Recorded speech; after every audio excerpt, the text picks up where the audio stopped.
Hi, I'm Amy, thank you for tuning in. February was an absolutely brilliant month for me in a lot of ways. I read 2 books which I think are going to be 2 of my favourites of the year.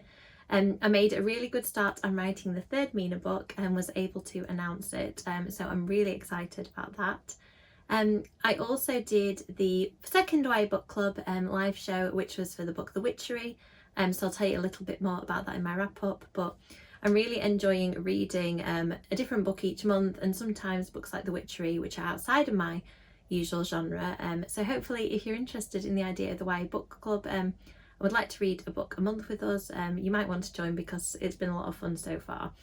So to the books that I read that month, I'll start with The Witchery. I don't have a physical copy of it to hand because I read it on my Kindle, but I really enjoyed that one. It is a book about a town that has been cursed, and every year sacrifices are taken by mysterious wolves that live in the swamps. And this year some of the girls and this local academy for witches have decided that they are going to try and do something about it.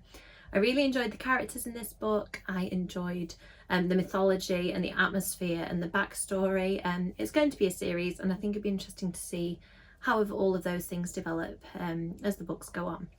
Next up, I finished the Aurora Tea Garden series. I've been loving my Charlene Harris binge that I've been having over this past year.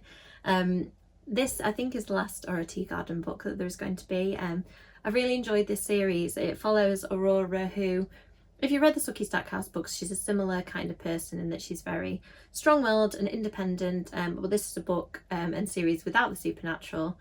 And it's all about Aurora's relationships. She ends up usually involved in a murder mystery per book. And I just thought they were really fun. This one wrapped up the series in a nice way. It did feel like there's a little open door where there could be more books, but I did check and Charlene Harris says that no, there probably aren't going to be. So I definitely recommend this. If you like the Sookie Stackhouse type books, if you like cozy mysteries, these are really good. So off the back of that, I read some other Charlene Harris stuff. So this series is about a young woman called Harper who was struck by lightning when she was younger, and it gave her the ability to stand near a dead body and find out how they died and see them in their last moments. So she's hired to give families some information about what happened to them and hopefully give them some peace and closure. So similar to Charlene Harris's other books, there is sort of a mystery per book. I like the fact that this narrator is slightly different. I think Sookie and Aurora are quite similar characters, and I like the fact that Harper is a little bit of a darker character. She seems to have had more of a troubled past and do quite dark and difficult things in her present.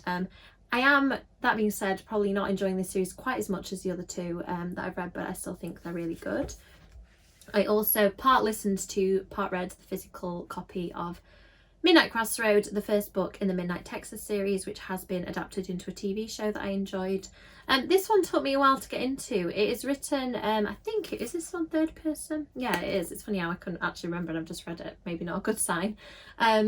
It's 3rd person. It focuses on more male characters, which I'm not used to Charlene Harris doing, and maybe that 1st person female narrator is where I've really enjoyed her writing the most. So I think it took me a little longer to warm to these characters. It's a community where a lot of the people aren't what they seem. Some of the characters may be vampires.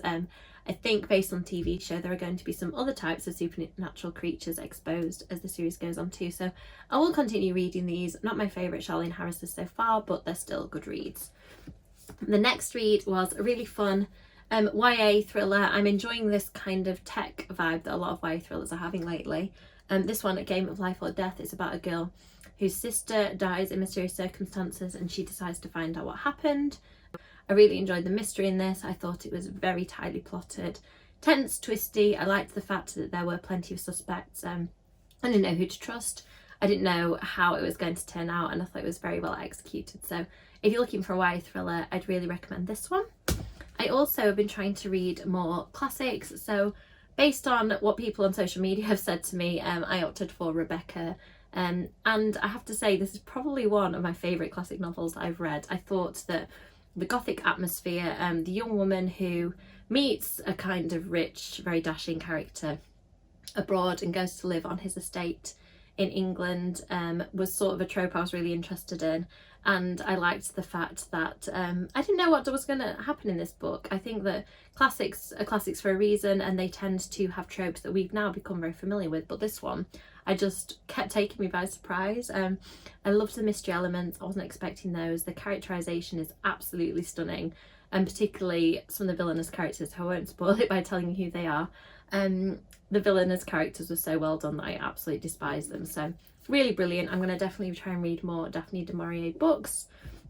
And now to some of the favourites. Burn the Negative was one of those that I squealed when I got the message asking if I'd like to read this, because I'd read the blurb for online. Young woman was in a horror movie that seemed to be cursed when she was younger. Just about everybody involved with it died, and then when she's older she finds out her new assignment is to be on set of the new TV show remake, What Could Possibly Go Wrong. I thought that Josh did an absolutely amazing job with this, kind of playing with horror tropes. It had a feel of Nightmare on Elm Street, Candyman, and just was really well written, really well done. It felt so much like you were in this character's head, experiencing things with her. The horror was absolutely amazingly creepy, scary, everything I wanted. And I'm just going to show you how there were these really amazing little bits of mixed media. I'm not going to show you too much to spoil them. But they just really added to the plot. Things like the web articles, little extracts of script of the movies, and it just added to that whole found footage feel of it being something that really happened. The second of the contenders for favourite book of the year was Under a Frosted Star. This is the front, but the title is actually on the back cover, which I think is really cool. I'll just read the little blurb that is on it for you. The parties always started the same way, when the nights deepened, swallowing daylight by the hour, when winter whispered its frozen song across the land, when the promise of snow could be tasted in the air. The parties were a thing of legend and sometimes an obsession. I think that just gives you a real sense of how beautiful Mia Kuzni's writing is. It is absolutely gorgeously written, described. The emotions that it evokes are so strong and fierce. By the end, I'd got very strong feelings about what happened. It's a retelling of The Swan Lake crossed with The Great Gatsby, which is just as good a combination as it sounds. The main character is cursed to be a swan for only the parts of the year where it is snowing, and she holds these beautiful parties, and our other main character meets her and a relationship ensues. I'm not going to say too much so that you can explore it for yourself. This one comes out on September of this year. I'd definitely recommend, if you haven't read Midnight in Everwood, Mia's previous book, I would definitely recommend you do, because it is absolutely gorgeous in the style of the very like atmospheric, beautifully written books like Stephanie Garber's latest. It's sort of a romantic fantasy with a historical setting, this one. And Midnight in Everwood. So if that's something you're looking for, I'd highly recommend reading both books and pre-ordering this one if you haven't done so already. I also read Five Survived this month. I had very high expectations of this. It is obviously the very anticipated follow-up to the Good Girls Guide to Murder trilogy, and I really enjoyed it. I think I probably slightly prefer Good Girls Guide to Murder just because that is among my favourite books of all time, and you kind of can't beat that. This one is very much a self-contained story, and I think I liked the long-form storytelling of the trilogy. It's very tense in a small enclosed situation because a group of teenagers are trapped in, I think it's an RV, I want to say camper van, but you get the idea, some sort of caravan type vehicle, and there is a sniper outside, so they can't get out, and they've got until dawn to try and figure out what's happening before terrible things are going to happen. There are 6 characters in it, and it is called Five Survive, so that left a real sense of dread over the book for me, trying to figure out who was going to live and who wasn't. I thought that it was very well executed, sorry about the pun, very well done. I will definitely read everything Holly Jackson writes, because I think that she's just a really unique talent, and yeah, I thought this one was great. And finally, I read Scattered Showers by Rainbow Rowell. This one has taken me a little while, which I often find with short story anthologies, because I pick them up and read each story as kind of a self-contained plot, which is exactly what they're meant as. So I don't necessarily feel that drive to finish it like I do with a novel, just because each is its own story. The stories in this, I'm just going to have to flick to the titles to remind myself, but I had some particular favourites. In Waiting, the last story of the book, is a really creative one, which I won't spoil because the premise of it is so genius that I wish I'd thought of it myself, honestly. And then a lot of them have got sort of a wintry theme to them, so I'd recommend, if you're planning to read this, if I'd known, I actually would have saved it and probably read it kind of over Christmas. I did get the cosy feel because obviously we've had some quite cold weather recently, but from the cover I wasn't sure, but I'd definitely say read this around Christmas because it does have some seasonal stories. I think one was centered around like New Year's Eve and stuff like that as well.